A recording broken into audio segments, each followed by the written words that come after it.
حضرت لقمان حکیم سے پوچھا گیا نیکی کس کا نام ہے؟ تو آپ نے فرمایا دو چیزیں اور بہت چھوٹی ہیں۔ نیکی دو چیزیں ہیں جو بہت چھوٹی ہیں۔ کہا کیا ہے؟ کہا کہ ملاقات میں لوگ اپنے بھائیوں سے مسکرانا اور نرم گفتگو کرنا، ساری نیکیوں کی جڑ ہے یہ، نرم گفتگو کرنا اور لوگوں سے خندہ پیشانی کے ساتھ مسکرا کر ملاقات کرنا۔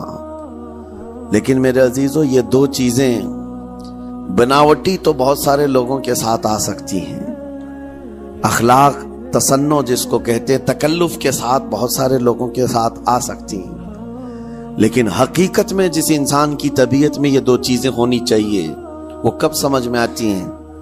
اس وقت جو مولا علی کرم اللہ وجہہ الکریم نے فرمایا کسی انسان کو اس کی حقیقت دیکھنا ہو تو غصے کے عالم میں اسے دیکھو، وہ اپنے آپے سے باہر ہوتا ہے یا اپنے مزاج کے خلاف کس طرح بات کو سن کر کے تحمل رکھتا ہے۔ سب سے بڑا پہلوان وہ ہے جس نے اپنے غصے کو کنٹرول کیا اور اپنی زبان پر قابو پا لیا، ورنہ یہ وہ لمحہ ہے جب انسان پھٹ پڑتا ہے، جو دل کے اندر ہے سب کہہ جاتا ہے۔ آپ کو میں بتاؤں، نبی کریم صلی اللہ تعالی علیہ وسلم کے عظیم اخلاق کریمہ، بخاری شریف کی حدیث ہے، حضور مسجد نبوی میں تشریف فرما ہے۔ اس وقت مسجد نبوی، آج ہو سکتا ہے آپ کے ذہن میں جو امیج ہے مسجد نبوی کی، بہت بڑی عالی شان مسجد، لیکن وہ زمانہ نبوی میں اس طرح کی نہیں ہے، کچی دیواریں تھی، اوپر چھپر کے چھت پڑے ہوئے تھے اور مٹی کی زمین تھی۔ یہ مسجد نبوی کی شکل اس زمانے میں حضور اکرم صلی اللہ تعالی علیہ وسلم اپنے صحابہ کے ساتھ بیٹھے ہیں، ایک دیہات کا رہنے والا شخص آیا۔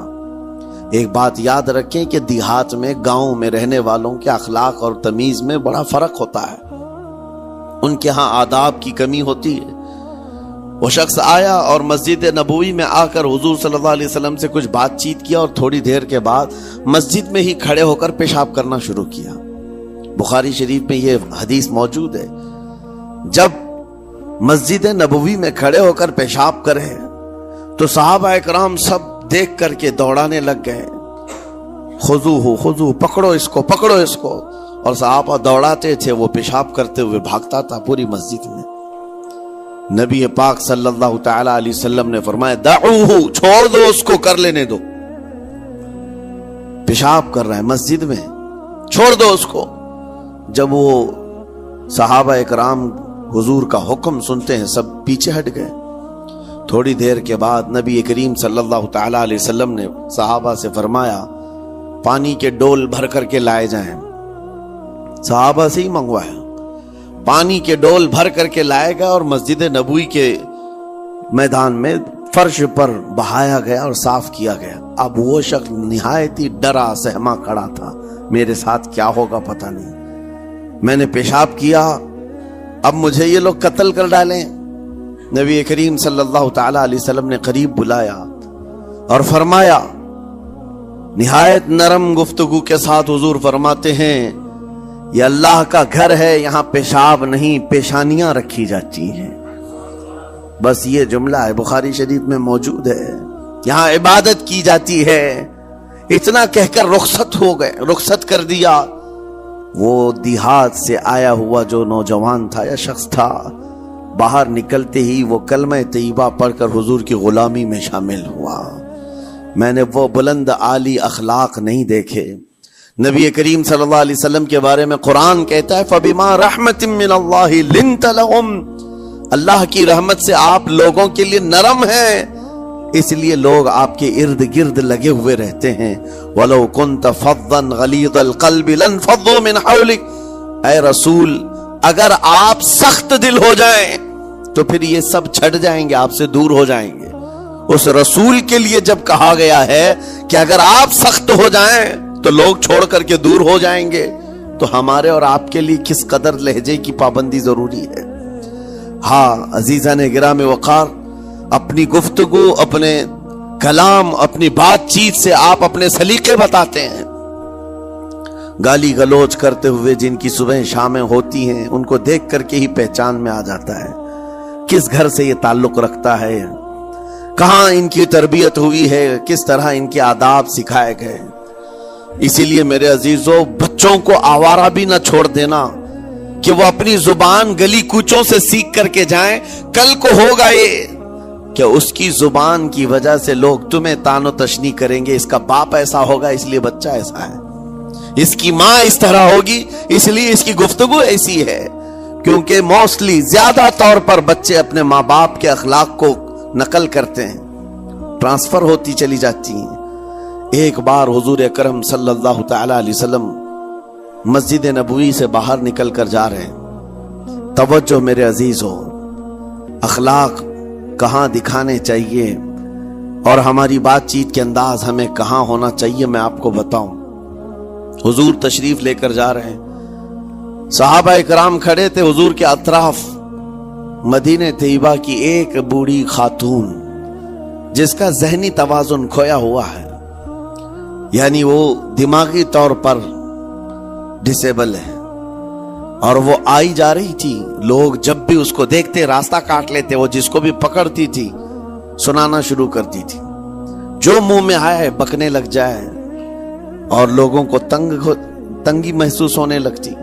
صحابہ نے دیکھا کہ یہ عورت آ رہی ہے، حضور کی طرف آ رہی ہے، سب نے حضور صلی اللہ علیہ وسلم کو گھیر لیا، اس کا راستہ روکنے کے لیے اب آئے گی۔ اور نبی کریم صلی اللہ علیہ وسلم کے پاس اگر زبان درازی کرنے لگ جائے، پاگل عورت ہے، اور بک بک کرنے لگ جائے، حضور پاک صلی اللہ علیہ وسلم کے ادب میں کہیں کمی نہ آ جائے۔ صحابہ کا یہ ہمیشہ اہتمام رہتا۔ حضور اکرم صلی اللہ علیہ وسلم نے دیکھا تو صحابہ سے کہا، ہٹ جاؤ، اس کو آنے دو، ہٹ جاؤ، اس کا راستہ چھوڑ دو۔ صحابہ نے کہا، یا رسول اللہ صلی اللہ علیہ وسلم، اس کا ذہنی توازن ٹھیک نہیں ہے، دماغی طور پر وہ عورت ٹھیک نہیں ہے، وہ آئے گی اور لمبی باتیں کرتی ہے، لا یعنی باتیں کرتی ہے، کہیں آپ کی شان پاک میں کوئی گستاخی نہ ہو جائے۔ صحابہ روک رہے تھے، حضور پاک صلی اللہ علیہ وسلم نے سختی سے فرمایا، ارشاد فرمایا، ہٹ جاؤ، اس کا راستہ چھوڑ دو، مجھے پتا ہے پورے مدینے میں اس کی کوئی نہیں سنتا، میں بھی نہ سنوں تو کس کو سنائے گی؟ اگر میں بھی نہ سنوں تو وہ کس کو سنائے گی؟ یہ میرے مصطفیٰ کریم صلی اللہ تعالی علیہ وسلم کے دربار عالی جاہ کی وہ بلند اخلاق کریمانہ کی ایک مثال ہے، جس کو خود میرے آقا نے فرمایا، بعثت لأتمم مکارم الاخلاق۔ عزیزان اکرام وقار، لوگوں کے آج حالات ایسے ہیں کہ اچھے لوگوں کے ساتھ اخلاق الگ دکھائے جاتے ہیں، چھوٹے لوگوں کے ساتھ اخلاق الگ دکھائے جاتے ہیں۔ سٹیٹس کا آدمی ہو تو اس کے ساتھ ملنے کے طریقے الگ ہیں، اور غریب کوئی آ جائے، فقیر کوئی آ جائے تو اس سے ملنے کا انداز الگ ہو جائے۔ یہ نہ ہو، یہ ہم سب کے لیے نصیحت ہے۔ اسی ممبئی کی سرزمین پر میں آپ کو بتاؤں، ایک ماہم شریف میں بزرگ حاجی صاحب ہوا کرتے تھے، آج سے تقریباً 10-12 سال پہلے کی۔ وہ کئی لوگوں سے ایک سوال کرتے تھے پکڑ پکڑ کر کے کہ میرا ایک سوال ہے، آپ جواب دیں گے، میرا ایک سوال ہے۔ کئی علماء سے انہوں نے پوچھا، مجھ سے بھی انہوں نے، جب میں نیا تھا مصر سے پڑھ کر کے آیا تھا، میرے پاس آ کر کہا، کافی سالوں سے میرے ذہن میں ایک سوال ہوتا ہے، میں آپ سے بھی پوچھنا چاہتا ہوں۔ کہا، بتائیے کیا ہے؟ کہا، میں حضور سرکار مجاہد ملت رحمت اللہ علیہ کا مرید ہوں، علامہ حبیب الرحمن مجاہد ملت، رئیس اعظم اڑیسہ، جن کے خدمات جلیلہ آج ہو سکتا ہے نئی جنریشن کو نہ معلوم ہو، ان کا لقب ہے مجاہد ملت، جنہوں نے سنیت کی بقا کے لیے اپنا تن من دھن سب قربان کیا تھا۔ وہ مجاہد ملت عظیم بزرگ ولی کامل ہے۔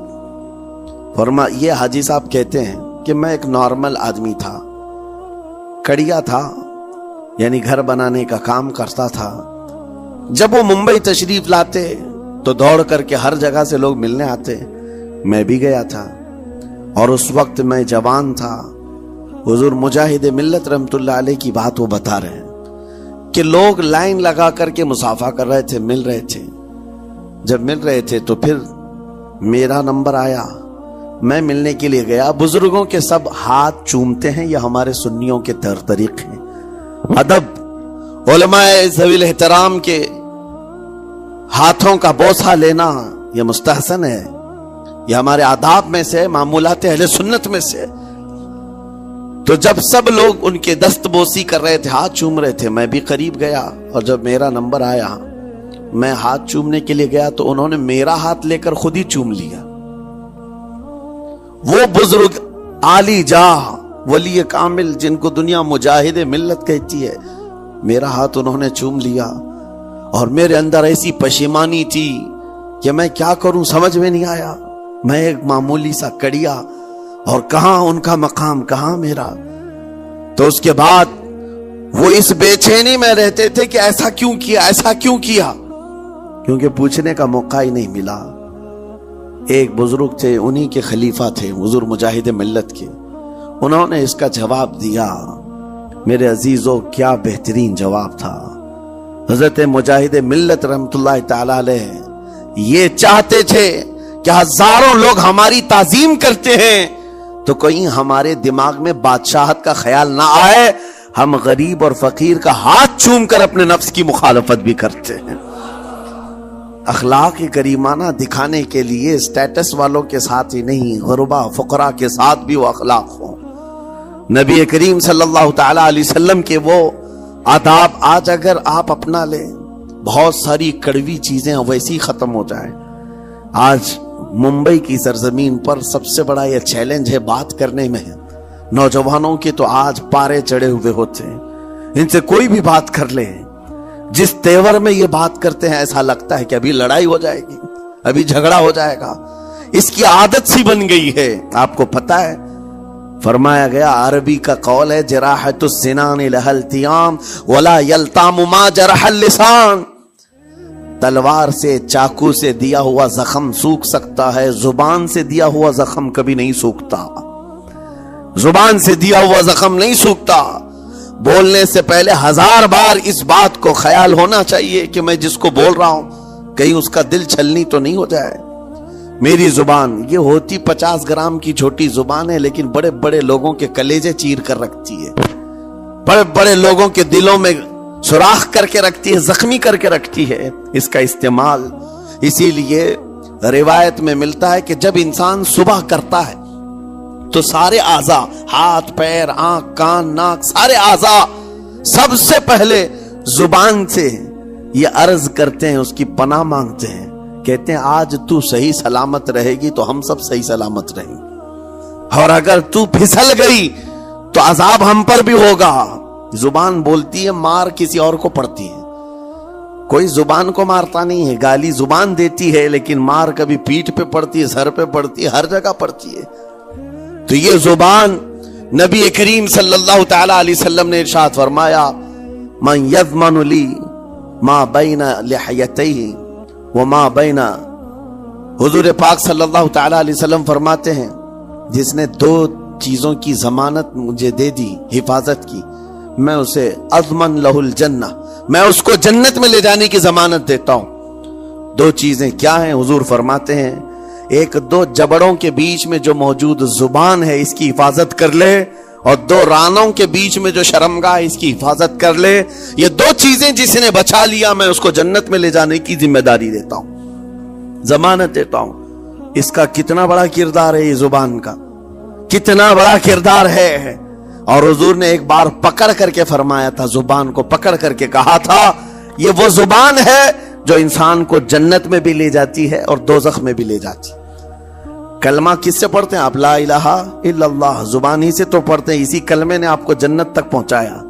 اور کافر جو کفر کرتا ہے وہ بھی زبان سے ہی کرتا ہے، اور زبان اسے ہمیشہ کی دوزخ میں لے جاتی ہے۔ اس زبان کو چلانے سے پہلے 1000 بار سوچ لیں کہ آج لہجوں کی سختیاں بڑھتی چلی گئیں، اور آپ کو پتا ہے قرآن پاک میں رب تعالیٰ نے یہ فرمایا، وَلَا تَقُلْ لَهُمَا اُفٍّ وَلَا تَنْهَرْهُمَا، والدین کے بارے میں بچوں کو کیا کہا گیا؟ ان کو اف تک نہ کہو۔ لیکن زبان جب کھلتی ہے نا، ماں باپ کے خلاف نوجوانوں کو ہم نے دیکھا ہے گالی گلوچ کرتے ہوئے اور اتنی بری باتیں کہتے ہوئے، معاذ اللہ۔ عزیزان گرامی وقار، حضور نے تو یہ فرمایا، جس نے پلٹ کر کے اپنے ماں اور باپ کو سخت لہجے میں بات کیا یا ان کی نافرمانی کی، حضور فرماتے میرا دل چاہتا ہے کہ اس کے گھر کو آگ لگا دوں، آگ لگا دوں۔ اس لیے اس بات کو ہمیشہ یاد رکھیں، تمہارے لہجے کی سختیاں کسی کو زخمی کر دیں تو آخرت خراب ہو جائے گی، آخرت خراب ہو جائے گی۔ حضرت علقمہ رضی اللہ تعالیٰ عنہ حضور کے صحابی، حضور صلی اللہ علیہ وسلم کے صحابی، آخری وقت آ گیا تھا لیکن زبان نہیں کھلتی تھی۔ حضور پاک صلی اللہ علیہ وسلم کے پاس سفارش لائی گئی کہ آپ کے وہ ساتھی ہیں انتقال کر رہے ہیں لیکن زبان پر کلمہ بھی نہیں آتا۔ حضور تشریف لائے، دیکھا، پوچھا گھر میں ان کے کون کون ہے، کہا بیوی ہے اور ماں ہے۔ ماں کو بلایا اور کہا علقمہ کے بارے میں کیا کہتی ہو، کیسا تھا؟ کہا بہت اچھا، پرہیزگار، عبادت گزار، ساری نیکوکاریاں اس کے اندر ہیں۔ تو پھر حضور نے پوچھا اچھا یہ بہت نیک تھا، تم بھی اس سے راضی ہو کہ نہیں ہو؟ ماں نے کہا میں نہیں راضی ہوں، میں راضی نہیں ہوں۔ کہا کیوں، وجہ کیا ہے؟ کہا یا رسول اللہ میرا اکلوتا بیٹا، میرا تنہا بیٹا تھا، بڑی محبتوں کے ساتھ اس کو پالا تھا، اور جب میں نے اس کی شادی کی اپنی بیوی کو لایا، اور جب بیوی گھر پر آ گئی تو میری بات کو ہلکے میں لیتا، اپنی بیوی کی بات کو فوقیت دیتا، ترجیح دیتا، اور اس وقت غالباً یہ باتیں تھی کہ زبان سے کوئی کلمہ ان کے نکلا ہوگا جو بیوی کی حمایت میں تھی، ماں کو تکلیف پہنچ گئی۔ کہا میرا دل گوارا نہیں کرتا، میں اس سے راضی نہیں ہوں، باقی وہ بہت نیک بندہ ہے، بہت اچھا ہے۔ حضور نے فرمایا دیکھو زندگی کے آخری پڑاؤ پر آ چکا ہے، روح نکلنے کو ہے، معاف کر دو۔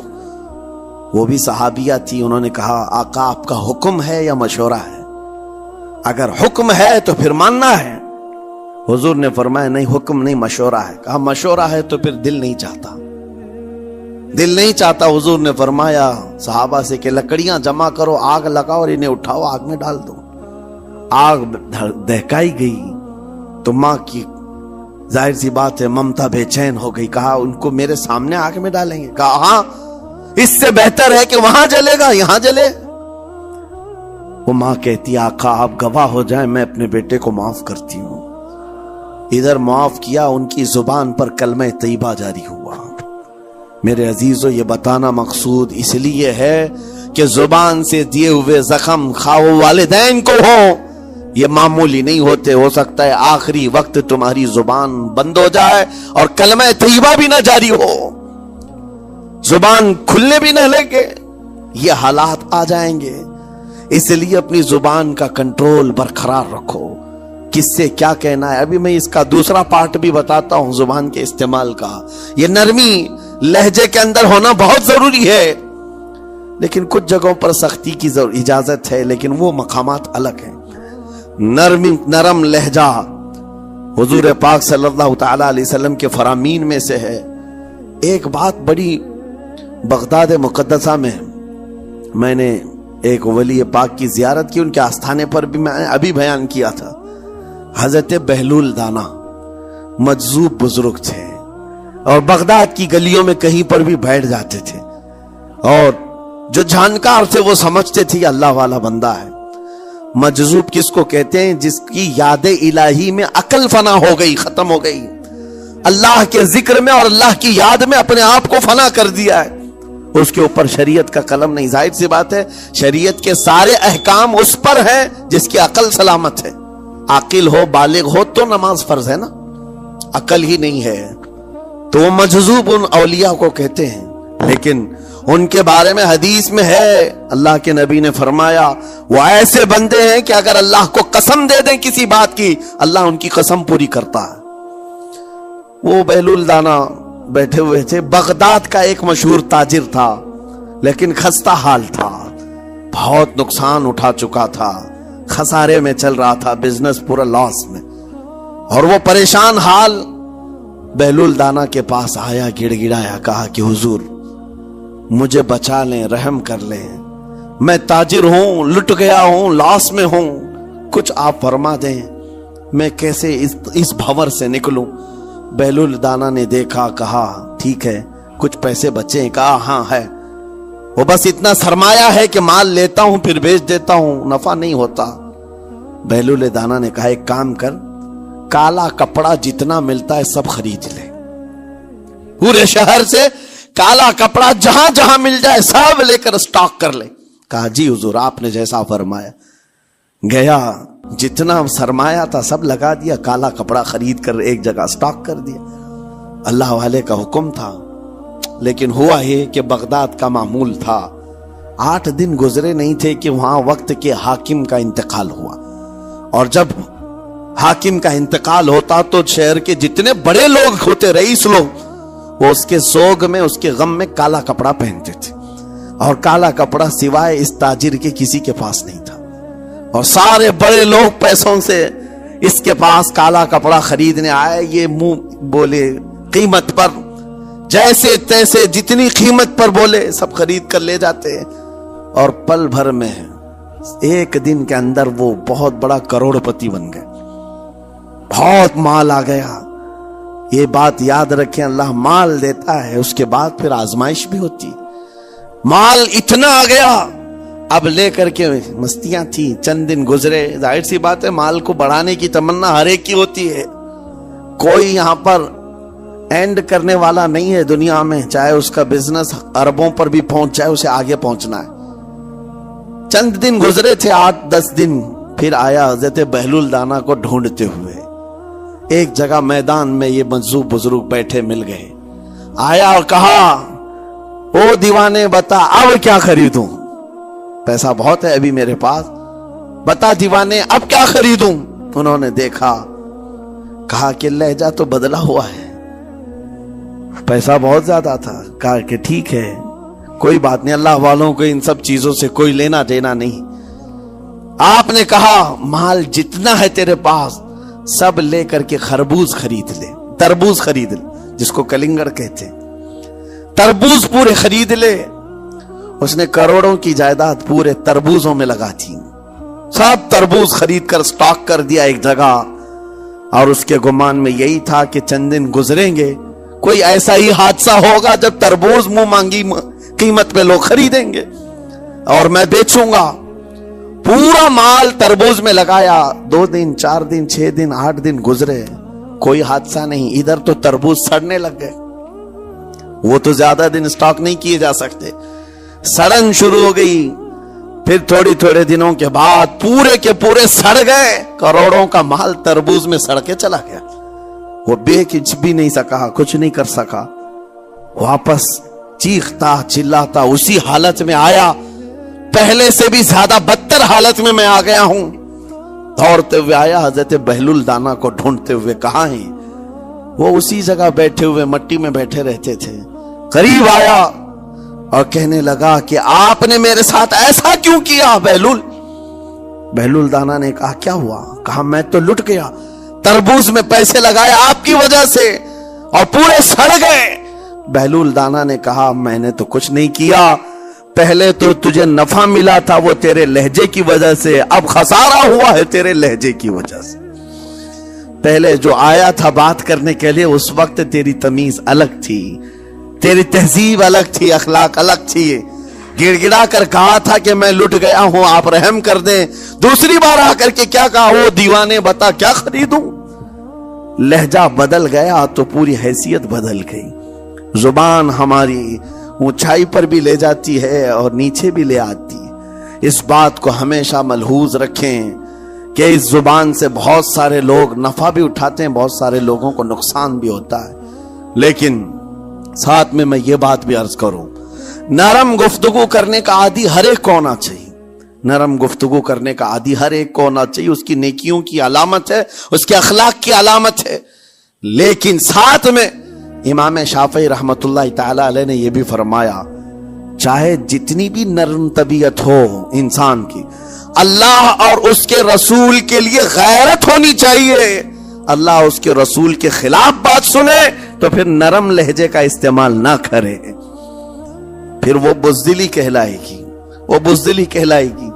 آج میں ایک بات یہ بھی بتا دوں، بہت سارے لوگ یہ سمجھتے بھی ہیں، ابھی چند دن قبل میں ماررہ متحرہ میں بیان کیا اخلاق کے اولیاء کرام کے مذہب و مسلک پر، اور پچھلے 15 سالوں سے میں نے بہت سارے خطابات کیے ہیں اخلاق پر، معاشرے کی برائیوں پر، لیکن ابھی چونکہ چند دنوں میں جلسے پروگرام بہت سارے ہو گئے اور عظمت ناموس رسالت پر زیادہ گفتگو ہونے لگی، تو لوگوں میں ایک امیج الگ بیٹھی ہوئی ہے۔ اور ابھی ہم نے اخلاق حسنہ پر گفتگو کیا کی 8 دن پہلے، ایک بزرگ نے مجھ سے پوچھا ایسی بھی تقریر کرتے ہیں آپ ایسی بھی تقریر کرتے ہیں، یعنی نرم گفتگو بھی کرتے ہیں؟ مطلب یہ ہے کہ ہماری امیج ایسی بنا کر رکھیں کہ ہم ہر وقت چلاتے ہی رہتے ہیں، ہر وقت للکارتے ہی رہتے ہیں۔ میرے عزیزوں، میں یہاں پیغام دینا چاہتا ہوں، ہم قرآن کے اس آیت پر عمل کرنا چاہتے ہیں جو مولا نے فرمایا اشداء علی الکفار رحماء بینہم۔ مومنین کی شان ہے، صحابہ کی شان ہے، وہ کافروں پر سخت ہوا کرتے ہیں اور مومنوں کے لیے نرم دل ہوا کرتے ہیں۔ زبان کی نرمی ایمان والوں کے لیے ہے، زبان کی نرمی محبت مصطفیٰ کے لیے ہے، عاشقان مصطفیٰ کے لیے ہے، ساتھ میں زبان کی سختی کفار و مشرکین کے لیے ہے، گستاخان رسول کے لیے ہے۔ اور اگر یہ چیز نہیں آئی تو پھر آپ سمجھ لیں نیک اس وقت نہیں کہلائے گا آدمی۔ بعض لوگوں کو ایسا لگتا ہے نرم بات کرنا چاہیے، نرم گفتگو، بالکل صحیح ہے، یہ اخلاق ہے، لیکن اگر ایسے مقامات پر جہاں تمہارے نبی کو کوئی گالی دے رہا ہو، رب کی شان میں کوئی بھونک رہا ہو، اس وقت تم کہو کہ اخلاق ہے، نرم بات کرنا چاہیے، یہ بے غیرتی ہے، یہ بے غیرتی ہے۔ تمہاری بیوی کو اگر تمہارے سامنے کوئی چھو دے اور اس کے بعد تم ہنس کر کے اس سے کہو ٹھیک ہے جائیے صاحب، آپ کو کہا جائے گا بے غیرت آدمی، بے غیرت آدمی ہے۔ انسان کو اپنی بیوی، اپنی بیٹی، اپنی ماں پر بھی غیرت ہوتی ہے، وہ سنتا نہیں ہے، یہ پیدائشی ہے، فطرت ہے انسان کی۔ اور مومن کی شان یہ ہے سب سے بڑی غیرت اس کے لیے اللہ اور اس کے رسول کے لیے ہوا کرتی ہے، اللہ اور اس کے رسول کے لیے۔ ماں اور باپ کو گالیاں ایک وقت میں برداشت کر بھی لے جائے، لیکن اللہ اور اس کے رسول کی شان میں وہ ہرگز برداشت نہ کرے، یہ ایمان کی علامتوں میں سے ہے۔ بہرحال میں نے زبان کے دونوں استعمال آپ کو بتائے، سخت لہجے بھی ہیں، نرم لہجے بھی ہیں، لیکن جب آپ کا پالا کسی گستاخ سے نہ پڑے تو ہمیشہ نرم گفتگو کرنے کے عادی بنے۔ مومنین میں نرم لہجے کا اختیار ہمیشہ رہے، اس سے اخلاق آپ کے بتائے دکھائے جاتے ہیں، اس سے آپ کے اخلاق معلوم ہوتے ہیں، ساتھ ہی معاشرے میں نرمی اور محبت کا ماحول بھی قائم ہوتا ہے۔ ڈانٹنے کے طریقے بھی میں آپ کو بتاؤں، میرے والد گرامی فرمایا کرتے تھے، حضور حافظ ملت رحمت اللہ علیہ جو الجامعۃ الاشرفیہ مبارک پور کے بانی ہیں اور بڑے محدث جنہوں نے ایک نہیں ہزاروں عالم پیدا کیے، اس ہندوستان کی بات کر رہا ہوں، حافظ ملت رحمت اللہ علیہ پوری بخاری شریف پڑھاتے تھے، تقریباً 40 سال تک انہوں نے پڑھایا بخاری شریف۔ میرے والد ان کے شاگرد ہیں، فرماتے ہیں جب وہ بہت زیادہ ناراض ہو جاتے کسی سے، ڈانٹنا ہوتا، ہر استاد بچے کو ڈانٹتا ہے، کبھی کچھ بچہ نافرمانی کر جائے یا مزاج کے خلاف بات کرے تو استاد ڈانٹتا ہے، تو حافظ ملت رحمت اللہ علیہ اگر کسی شاگرد کو ڈانٹتے بھی غصے میں تو کہتے ہیں اے جنتی کیا کر رہا ہے، کہتے ہیں اگر یہ جملہ قبول بھی ہو جائے تو بچہ جنتی ہو جائے۔ لہجے کی یہ استعمالات اولیاء سے سیکھو میرے عزیزو، غصے پر کنٹرول اس وقت تمہارے اخلاق معلوم ہوتے ہیں جب تمہارا غصہ عروج پر ہوتا ہے، اس وقت تمہاری حقیقت لوگوں کے سامنے آتی ہے۔ وہ اپنے شاگردوں کو ڈانٹتے بھی تو جنتی کہہ کر ڈانٹتے ہیں، یعنی کوئی گالی نہیں ہے، کوئی برے کلمے نہیں ہیں، بلکہ ایسا جملہ ہے کہ اگر قبول بھی ہو گیا استاد کی زبان سے، اس کی تو زندگی وصول ہوگی، اس کا بیڑا پار ہو گیا۔ ہمارے درمیان ماں باپ کو بھی یہ چاہیے کہ بچوں کو کس طرح کے اخلاق آپ دے رہے ہیں۔ گفتگو کرنے کے متعلق قرآن میں اللہ تعالیٰ نے آداب بتائے ہیں، جب آپ گھروں کے اندر موجود ہوں تو بچوں کے سامنے کس طرح کی گفتگو کیا کریں گے، کیسی بات کریں گے۔ شوہر اور بیوی جس طرح کی باتیں کر رہے ہیں بچے کے دماغ میں وہ پورا کا پورا چھپتا ہے، ٹرانسفر ہوتا ہے۔